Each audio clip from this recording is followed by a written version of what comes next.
Hello everybody, this is Mr. Rob and welcome back to another episode of the Athletics franchise here on MLB The Show 24, where today we're going to take a little break from our Major League club and get our first look at the minor leagues. This episode is the 17th edition of Down on the Farm. We take a look at AA and AAA to see how they're doing. We didn't do a lot of this last year, so I'm excited to get back into this year. So we're excited for this, so make sure you drop a like and you subscribe down below, especially if you want more franchise content. We'll start with the AA Midland Rockhounds, whose season just started. They've split two between the Arkansas Travelers. They're supposed to be a pretty good AA team. That's because there's a lot of top-end talent here, specifically in the pitching department. Starting pitcher David Young, the 19-year-old sixth-round pick from last year, or 2026, leads the way, followed by Miguel Vergara. These two are the number 2 and number 3 prospects in all of baseball. Last year, they were 1 and 2, but the Red Sox have Manuel Nunez who's passed them. But Young and Vergara are the headlining bunch who should be stars for years to come for this team. There's also starting pitcher Robbie Enright, a 5th-round pick in that same draft. We hit on our 4th, 5th, and 6th-round picks back in 2026. Enright is the 39th best prospect in all of baseball. And then one other player I want to highlight down here at AA is on the offensive side of things. Designated hitter Darren Santiago. He was a 3rd-round pick this past year to Heston College. He's not the highest sort of potential guy, but, you know, his bat looks pretty good. He's probably the best hitter down here at AA. We'll be facing the Arkansas Travelers today, who are the minor league affiliate of the Seattle Mariners. And they have a couple of good players, specifically Marlon Franco, the number 3 overall pick last year, who they were lucky fell to them at number 3, in my opinion. And they were double lucky because they moved up in the lottery to get him. But the former Penn State Nittany Lion headlines their bunch. He's the 44th best prospect in baseball, and I honestly think that's too low for them.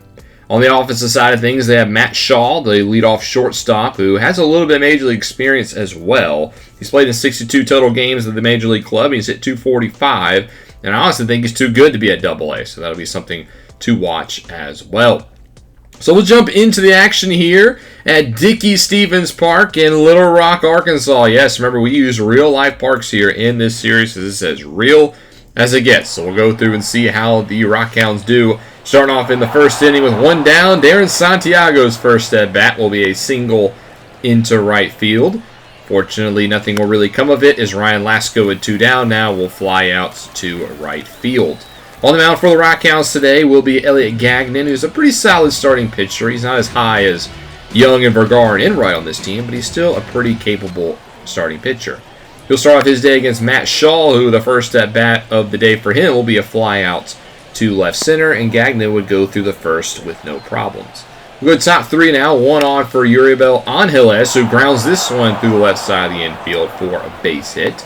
The Rockhounds will start the 3rd with getting the first 2 on, and that'll bring up Darren Santiago.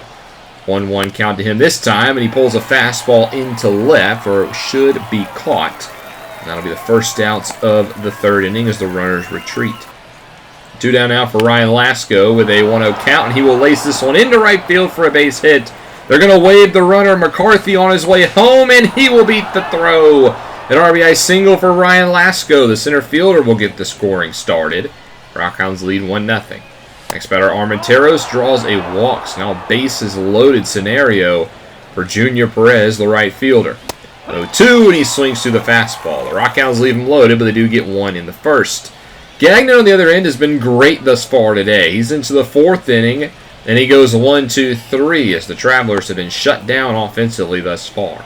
Top 5 now, 1 down for TJ Schofield's Sam with a runner on first, and he draws a walk. So, again, Rockhounds got 2 on. It's Ryan Lasko who got an RBI in his last at-bat. This time he'll poke it in the right again, and it will land. Runner's going to be waved home, and he will score. That's the 2nd RBI of the day for Ryan Lasko. And the Rockhounds now lead 2-0. Next batter, Armenteros, who drew a walk in his last at-bat. And this time he'll hit this one into the outfield for a base hit. Runner will be sent home again, and the throw is not going to be in time, as it's now 3-0 Rockhounds. Armenteros gets in on the RBI. 2 down now for Winker, and he will strike out on the low slider. But the Rockhounds plate 2 more, making it 3-0. Bottom 5 here with 1 down as Shrek will go down the line, and this is one of the best hits of the day for the Travelers, as they have an extra base hit and a runner in scoring position now. Next batter will be Beasley, hit in the 8th spot. He'll ground out to TJ Schofield's Sam, and that'll be an easy play, but the runner does move to 3rd. Now they need a base hit off the bat of Dominic Keegan, and he will deliver. Bloop into right will drop in front of Perez. That'll score the first run of the day for the Travelers. Is this now 3-1? Top of the lineup up next to and Matt Shaw, and he's going to chop this over to third where Winkler will make the play, and that will end the fifth. The Travelers get one back. Bottom six staying with Arkansas, and how about JT Aruda? This ball is crushed. It's over the building out there in center for a solo homer. Unfortunately, we don't get the tail of the tape on that one. I would love to have seen how far that one went, because that one was absolutely annihilating. And just like that, the Travelers have cut the lead in half. They're right back into this one. It's 3-2. Top seven out, one down for TJ Schofield Sam, and he will get one right back. Launched into right field, no doubt about it for the lefty first baseman. We do know how far this one went. That one went 376. As the Rockhounds will answer right back with a home run of their own, and they go back out by 2, thanks to Schofield Sam. Bottom 7 out, Billy Sullivan in for the Rockhounds, and here's Shrek back up at the plate. He hits this one into right field again. It's got some carry. Perez is at the wall, and he can't bring it in. So Shrek will go yard as his second base hit of the day, and this one will cut the lead back to within 1. His teams seem to be trading home runs here, and they're all been solo shots. So the Rockhounds lead 4-3. Top 8 now, runner on first for Jack Winkler, who puts this one into the gap, and that will be trouble. Runner on first is going to be waved home. He will score. Winkler's going to dig for 3, and the throw will not get him, and that's an RBI triple for Winkler. The Rockhounds back up by 2. Next batter, Colby Holzer will draw a walk. So runners now in the corners here. Infield will back off too. They're playing for the double play, but the third baseman is in. Lonnie McCarthy will lay down a sacrifice bunt, and it's to perfection. Runner will score, no double play. It's 6-3, and now the runner's on second with 1 out.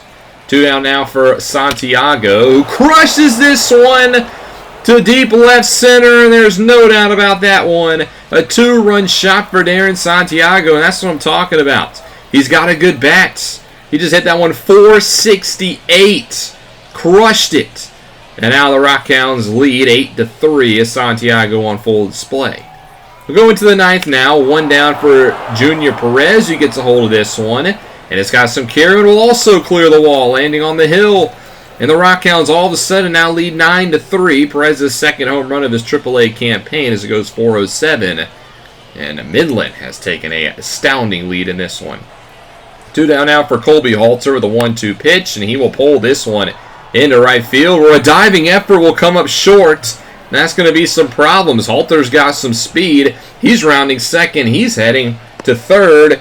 And he thought about home. Is going to retreat. But an errant throw into the outfield will send him home. You got to be kidding me. Halter will score it. They're going to wave it an inside the park home run.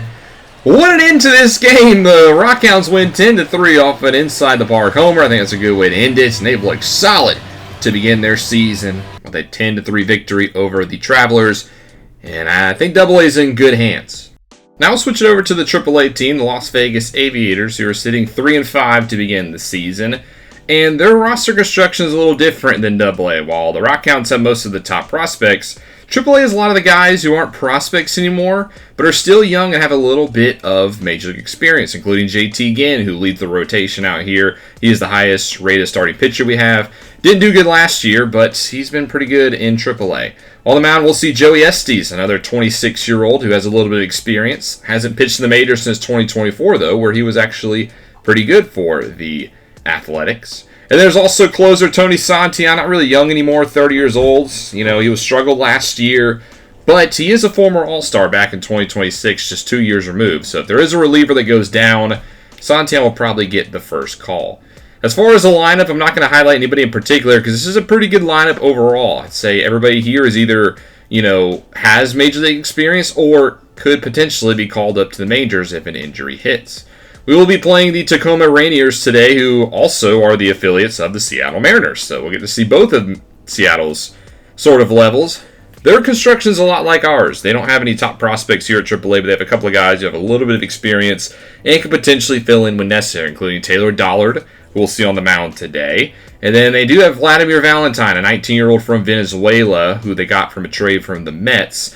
He's not a major league player yet, but he has a good bat, and I think he could fit if the Mariners need him. So we'll head out to Cheney Stadium. Is living up to their name. It's raining here in Tacoma, Washington, the actual home of the Rainiers, and we'll start in the first inning as Dollar will begin his day by getting a 1-2-3 first. On the flip side, Estes will do the same thing a little bit differently, though, as a nice defensive play by Logan Davidson forces an inning-ending double play. Top two now, runner on first for Davidson, who he has plenty of major league experience with the Athletics. Started to see here in AAA thanks to some clogs in the middle infield spots at the major league level. He puts two on, and now two down for Pedro Pineda, who will hit this one up the middle. Runner on second will be waved home. It's an RBI single for Pineda, and the Aviators are on the board first. We know Pineda pretty well from the Major League Club. Played in over 100 games last year for the Athletics, but kind of struggled overall. That'll end the second inning as the Aviators take a 1-0 lead as we go bottom two. Here's the first at-bat for Valentine, and he will single to begin the second frame. Next batter, Andy Pages, a pitch in the dirt. Valentine will actually take off. And I think we could have got him, but McCann with not the best throw or effort, in my opinion. So he's safe at second. The next pitch to Pages, he will hit it up the middle, and that'll be an RBI single for Andy Pages, who also has plenty of major league experience. And the Rainiers tie it up at 1 apiece thanks to the wild pitch earlier. Top three now. Here's Ryan Hampton leading off, who was 1 for 5 in his career at the majors last year, and he rips a fastball into the right center gap. It rolls all over the wall. Hampton's actually going to try for 3, and the throw is going to be in time, but he's somehow safe. Okay, shouldn't have been a triple, but is. We'll take it. I don't know how they missed that tag. It's Tyler Freeman up next, though. We'll ground this in front of the catcher, and that'll be out number 1, and Hampton won't score. So it's going to be up to Jeremy Ironman now, one of the few guys in the lineup who doesn't have major league experience. And he's going to ground at the first, which will score the run, though, as it's now 2-1 Aviators. Bottom four now. Here's the second at-bat for Vladimir Valentine, and he will foul this one off. And actually, Estes comes up hurt on this pitch. He would be okay in the long run, but he'll have to come out of the game. So we're going to put in Gunnar Hoglund, a young pitcher who's kind of been passed in this organization. He's pretty capable, though, as he gets through the fourth. No problem, as he strikes out the batter to end. Top five, runner on first for Tyler Freeman, who rips this down the third base line and fair. Hampton will come all the way to third, and again he'll beat the tag. So now they're on the corners, nobody out. Another scoring chance here for Las Vegas. Ironman with another chance, and he actually strikes out. So he's 0 for 2 in those big-time spots. One down now for Lawrence Butler. Full count pitch, and he draws a walk. He's had 3 at-bats today, and he's walked in all 3.